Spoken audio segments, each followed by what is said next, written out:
मैं Rakesh Kumar, assistant professor Bhagwan Adinath college of Lalitpur. BEd second year पढ़ रहे थे हम लोग और बीएड सेकेंड ईयर का फर्स्ट पेपर पढ़ रहे थे भारतीय शिक्षा के ऐतिहासिक परिप्रेक्ष्य। और इसके अंतर्गत हम लोग थर्ड यूनिट पढ़ रहे थे। थर्ड यूनिट में हम लोगों ने पढ़ रहे थे भारतीय शिक्षा आयोग, इसको कोठारी आयोग भी कहते हैं। ये 1964-66 के नाम से जाना जाता है। कल तक हम लोगों ने जाना था कि ये कैसे इसकी संरचना हुई, कैसे निर्माण किया गया। आज हम लोग चर्चा करेंगे कि इसका शिक्षा का पंचमुखी कार्यक्रम क्या है और शिक्षा की नवीन संरचना का संगठन कैसे इस आयोग ने बताया किस तरह से होना चाहिए। तो इसमें हम लोग सबसे पहले चर्चा कर लें कि शिक्षा का पंचमुखी कार्यक्रम जो कोठारी आयोग ने दिया है वो क्या है, इसकी चर्चा करें। इसमें उन्होंने देखिए सबसे पहले बताया, कोठारी महोदय ने बताया कि शिक्षा को सबसे पहले उत्पादकता से जोड़ना चाहिए। उत्पादकता मीन्स इसमें कोई छात्र जो है प्रोडक्शन करें और जो है किसी उत्पाद से जुड़ें, किसी व्यवसाय से जुड़ें, कौशल से जुड़ें किसी से, जिसके माध्यम से छात्र बेरोजगार ना रहें और शिक्षा प्राप्त करने के बाद किसी व्यवसाय को जानें, उसके माध्यम से अपनी जीविकोपार्जन कर सकें। दूसरा पॉइंट इसका बताया है शिक्षा के द्वारा लोकतांत्रिक मूल्यों की रक्षा करना।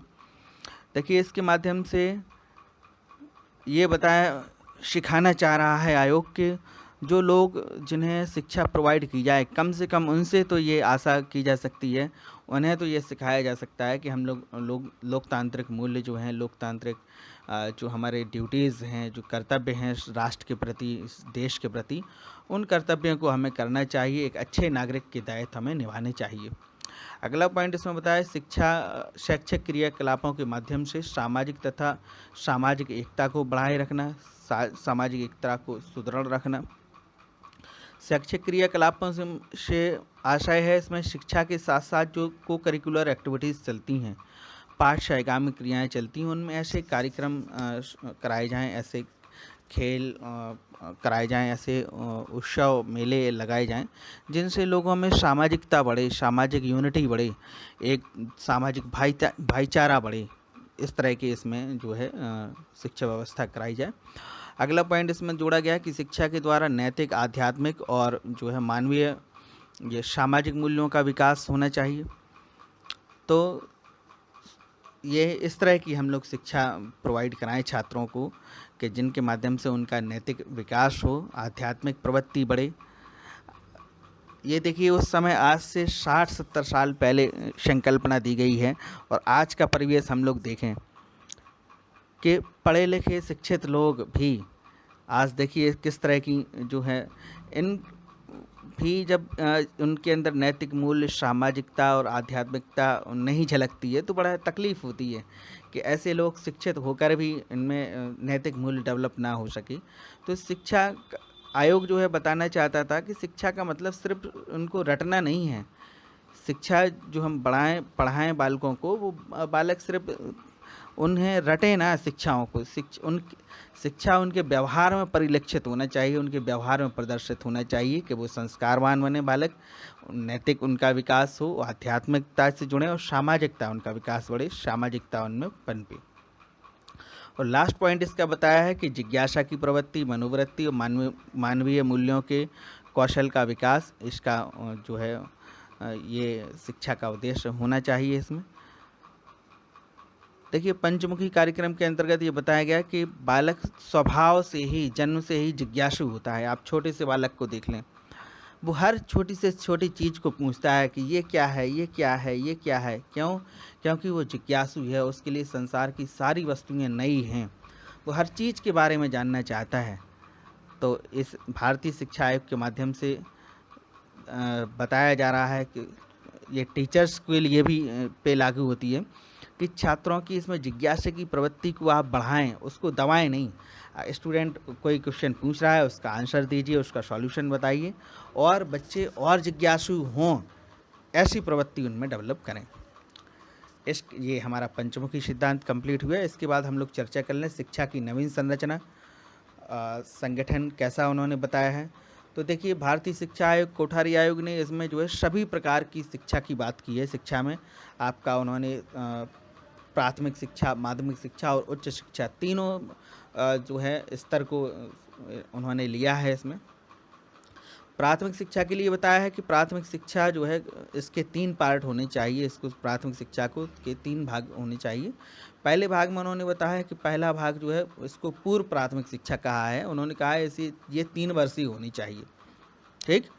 इसके बाद उन्होंने कहा प्राथमिक शिक्षा के लिए उन्होंने कहा कि इसकी प्राथमिक शिक्षा में एडमिशन की आयु जो है कम से कम 6 वर्ष होनी चाहिए और ये 5 वर्ष की होनी चाहिए। इसे कक्षा 1 से 5 तक संचालित होना चाहिए। प्राथमिक शिक्षा का जो नेक्स्ट और लास्ट पार्ट बताया उन्होंने, उसको उन्होंने कहा है उच्च प्राथमिक शिक्षा। इसके लिए उन्होंने कहा है ये 3 वर्षीय होना चाहिए, इसे कक्षा 6 से 8 तक चलनी चाहिए। ये प्राथमिक शिक्षा का उनका संरचना थी। इसके बाद हम लोग बात करें माध्यमिक शिक्षा की, तो माध्यमिक शिक्षा के लिए भी उन्होंने कहा है कि माध्यमिक शिक्षा 2 प्रकार की होनी चाहिए, 2 भाग होने चाहिए इसके। कैसे उन्होंने कहा, उन्होंने एक तो कहा माध्यमिक शिक्षा और दूसरा कहा उच्च माध्यमिक शिक्षा। माध्यमिक शिक्षा के लिए उन्होंने कहा कि माध्यमिक शिक्षा में भी 2 पार्ट होने चाहिए। एक में उन्होंने कहा कि एक भाग में, पहले भाग में ये कक्षा 9-10 के लिए होनी चाहिए और इसमें जो सामान्य शिक्षा होनी चाहिए, जो व्यक्ति को सामान्य विषय पढ़ाए और सामान्य जीवन के लिए तैयार करे। दूसरी इसमें कहा, दूसरा भाग में उन्होंने कहा कि इसके लिए जो है व्यावसायिक शिक्षा होनी चाहिए और ये भी 2 या 3 वर्ष की ही इसको भी होना चाहिए। इसके बाद उच्चतर माध्यमिक शिक्षा की बात करें तो उच्चतर माध्यमिक शिक्षा में भी यही बात लागू की गई कि उच्चतर माध्यमिक शिक्षा में के भी 2 भाग होने चाहिए। पहले भाग में उन्होंने कहा कि इसमें जो है ये भी 2 वर्षीय होने चाहिए, 11वीं और 12वीं की। इसमें उन्होंने कहा कि पहले भाग में सामान्य शिक्षा दी जाए जो व्यक्ति को सामान्य जीवन के लिए तैयार करे और दूसरे भाग में उन्होंने कहा कि इसमें जो है व्यावसायिक शिक्षा, तकनीकी शिक्षा देनी चाहिए जिससे व्यक्ति किसी व्यवसाय के लिए किसी कौशल को डेवलप करे। इसके बाद उच्च शिक्षा की बात करें तो उच्च शिक्षा में उन्होंने कहा कि उच्च शिक्षा के 3 पार्ट इसमें बनाए हैं, उन्होंने 3 पार्टों में डिवाइड किया है। पहले पार्ट में उन्होंने कहा कि ये स्नातक उपाधि इसमें होना चाहिए।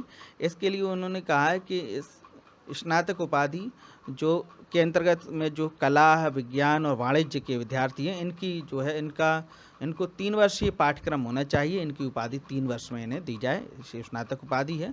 और इसके बाद उन्होंने कहा जो बच्चे मेडिकल लाइन, चिकित्सा, कानूनी या इंजीनियरिंग के में पढ़ना चाहें तो इनकी डिग्री उन्होंने कहा 4 वर्षीय कर सकते हैं। इनको 4 वर्षीय की शिक्षा उन्होंने कही है।